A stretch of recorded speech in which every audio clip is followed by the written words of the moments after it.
Well, come on up here with me and you can see what I'm up to today. And what I'm up to is some dormant pruning. So I am here in zone 5B, southeastern Wisconsin, and this is a really good time for dormant pruning. So dormant pruning means just pruning that you do to woody shrubs and trees when they are sleeping, when they are dormant. And this is good for a lot of reasons, but mostly because the sap is not running in them yet, and there's not a lot of insect activity and things, so there's much less chance of something getting in those wounds while they heal, and they heal pretty quick.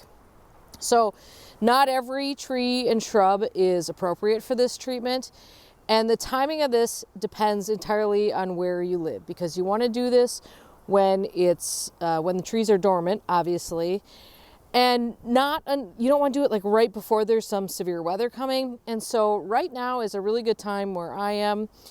In some places you might be wanting to get on with this quickly, and even here we've had a really unseasonably warm winter here, so I'm not taking any chances. I probably could push this off to early March, but I'm not going to do that, and there's a little bit of sun out today and the snow melted, so I thought it'd be a good time to do it. Fruit trees are an excellent tree to do this on. This is really when you should be doing that on those. I'm also going to be doing my hornbeams today because it's also a really good time to do those. Do not do things like evergreens. Evergreens don't go dormant. And don't do any shrubs that bloom in spring. So don't do lilacs or weigela or things like that. These are all those shrubs that bloom on old wood. Now, if you have rejuvenation pruning to do, i.e. you got to get in there and do something, like sometimes you just have to do that, and you're going to sacrifice this year's flowers, and that's just what you got to do. Because if you got to do it for the health of the plant, or you must control the size in some way, then you're just going to have to do it and sacrifice those flowers. But we are up here, see if you can see this at all, on the ladder, dealing with the espalier Asian pear that grows here. And I have not been up here for a while, so this is a little bit overdue. Now on this espalier, all I'm doing is just trying to get everything down to size. On my espaliers in particular, I really detest when everything gets overgrown and looks quite shabby. So on espaliers, you got to prune probably at least twice a year, sometimes more than that. But I'll show you what we're doing up here. So I am by no means an expert at pruning espalier trees. However, I know enough to be a little bit dangerous, and I know how I manage mine. The whole goal with fruit trees is to create spurs. So all I want to do on here is we're pruning here for shape and like to get rid of some of this excess growth. So this branch right here is, as you can see, it's a little bit bent. This is a tier that I created myself, so But so here, you generally, roughly a finger length is pretty good, and of course you always cut to a bud. So here we're going to cut to here. I will let this keep going out this way. This one actually has a little spur down there, but I don't really want that. It's kind of, it's a little long. Maybe I'll leave it. You can always prune later, but these are little fruiting spurs. So this is good. We want that. Now I've got the ladder half sitting on here, but if you can see underneath the ladder, let's see, can you see underneath the ladder? You can see that I've got a couple of these shoots going straight up. You definitely want to get rid of those, because anything that shoots up is dominant over anything else. So you definitely want to be getting rid of this tall growth. Now there is one that I'm going to leave, which is this one right here, which is coming more or less from the center here. And so if I choose to do another tier, I will do it right here. There are some buds up here. I just don't want those. So we're going to cut back right here. You see there's a little bud right here. We're going to cut back all the way to there. And I'm reaching a little here. And of course I want this length, and I need to come back and tie this all in, and I can't reach that over there. So when I tie this in, I'll clean up those tips there. Okay, then I'm working my way down here. This is kind of a mess over here, but there's a good chance of fruit forming there. By the way, I've only ever gotten like 2 pears off this thing total, so get rid of that. This is from above.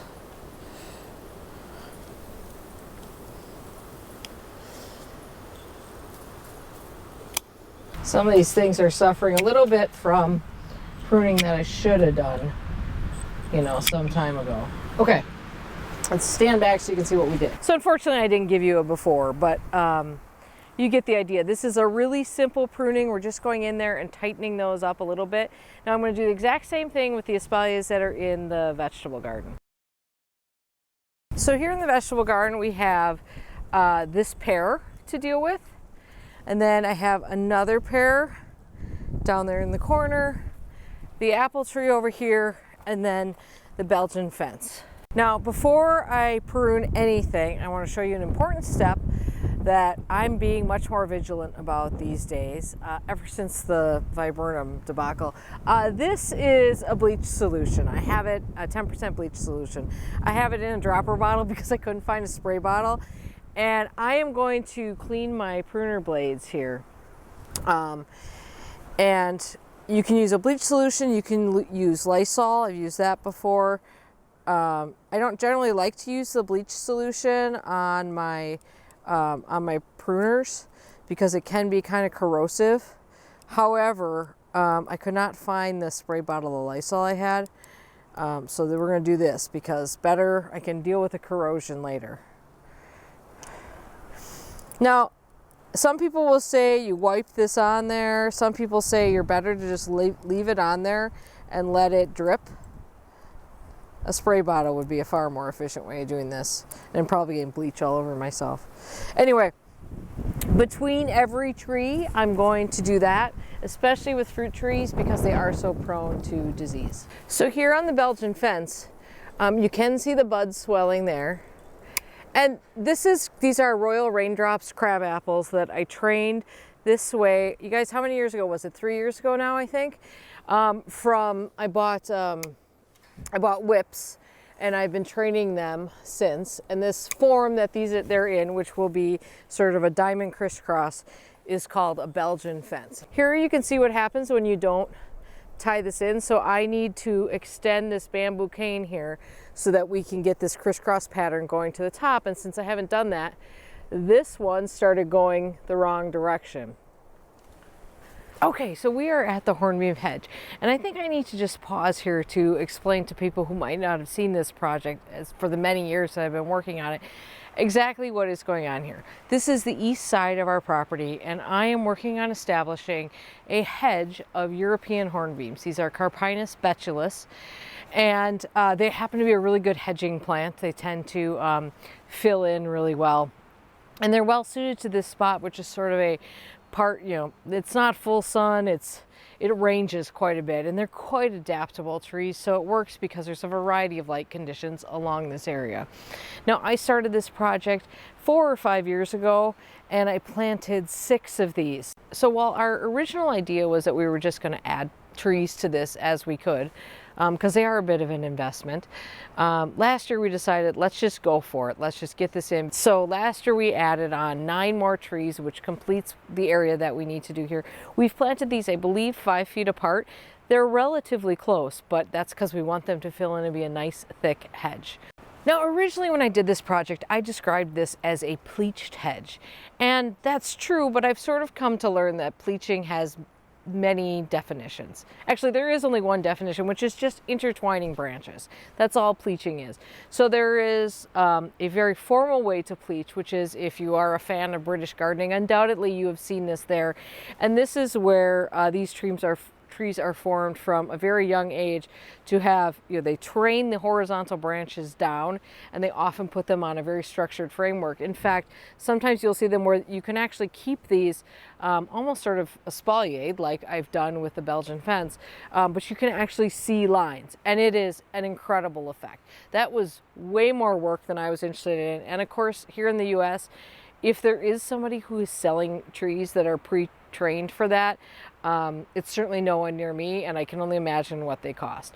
So we're going to go, this is natural pleaching. And so I sort of stepped away from using that term because when people hear pleached trees, they think of these things on these big framework. That's not what I'm going for. All I want is for these to grow together. That's basically what this is. So pleaching is a natural thing that happens, although we're going to encourage it with certain types of pruning. So when I prune these trees, my whole goal is to create bushy growth. Now right now these are still in a growth phase. Once this becomes a hedge, I will be pruning in probably like late summer or sometime in summer to shape a hedge a little bit so you don't have a branch sticking out. Because I do want this to be, you know, a pretty even hedge. But we're several years away from that ever being an issue. So the way that I encourage these trees to fill out is twofold. One, I'm cutting them at the top, and it's really important to me to maintain a level hedge. I want a top level hedge. I've been pruning those every year at 108 inches from the ground. This is basically a comfortable spot where it blocks what we're looking for it to block.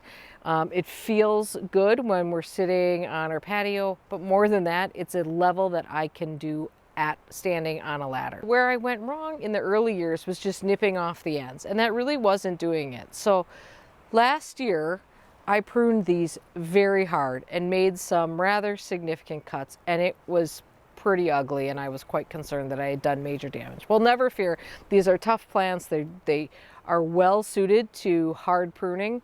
And so what I have done is gotten a little bit more branching outward. So because we've got the original 6 trees and then the new 9 trees, we're going to be handling this pruning slightly different. So let me just show you how I'm going to work through this. You can see what I did last year. I pruned very hard. You can see here, and you can see here that they've shot out some branches, and many of those and lots of new growth on this, obviously. Many of those branches are going more out rather than straight up. So I feel like last year's severe pruning was probably effective, and it's something I should have done early on. So for these trees, of course, we'll be pruning from the top. We'll be taking out any diseased or dead branches. I actually would be surprised to see any of those there. Anything that's a bad crossing situation, these older ones probably don't have them. Like maybe here, you can see there's some branch. This is kind of a, well, that is one with the Joe Pye weed behind it. But you know, there's potentially some crossing branches here. They're not touching yet, but clean that up. And then all I'm going to do on these is we're going to nip these back. So we're going to nip back some of this growth because, again, where we cut it back to, when we cut it back to a bud, we'll get another shoot. And so that will thicken up and continue to thicken up so that hopefully in the near future, these branches actually touch. Now the new trees down here are quite skinny, as you might imagine. Some of them probably aren't even 108 inches tall, but I'm still going to nip a bit off the top once again to push those hormones down to encourage growth out. I'm also going to be better about cutting these branches probably down to there. They're already skinny. They're not really blocking much anyway. It won't be giving up much, but we're really going to start trying to encourage outward growth.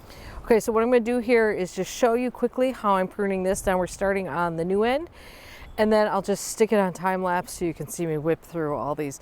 This shouldn't take too long. Once you kind of get into a rhythm on this, it's just more a matter of moving the ladder.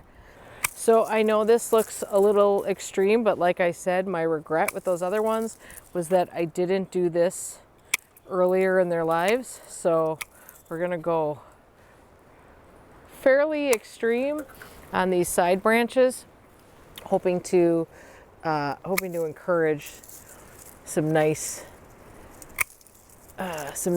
bushy growth here.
So I forgot to warn you that this video also features me wobbling around on a ladder.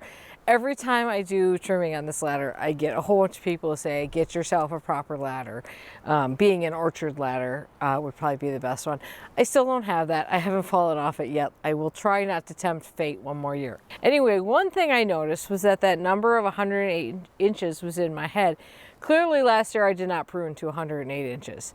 I clearly pruned higher than that, so I actually stopped measuring on these big ones. I just kind of eyeballed the older ones, just kind of eyeballed it. Clearly this hedge is going to go a little bit higher than that because I can't actually, like, bringing those down I think would not necessarily be a good thing. That's fine. 108 inches is 9 feet. I'm perfectly happy going to 10 feet. That's just fine. Also, you probably noticed that on the old ones, it was much less severe pruning than on the newer ones because we actually are putting on some decent growth now. So the goal is to get these guys growing together. And that's it for maintenance that I do on these now. Now, I will actually, just last year, I started fertilizing these for the first time. I don't fertilize newly planted trees until I feel like they've gone through that establishment period. I feel like you're asking them to push out way more growth than they're able to support. So so last year was the first time I ever fertilized these original ones. All right, that's it. More than getting a really kind of big gardening chore checked off the list, I was able to spend some time outside, and it's been a while. And so that was great. And so I enjoyed this job quite a bit, and I hope you enjoyed watching this or learning something about it. Have a great day. We'll see you guys soon. Thank you for watching.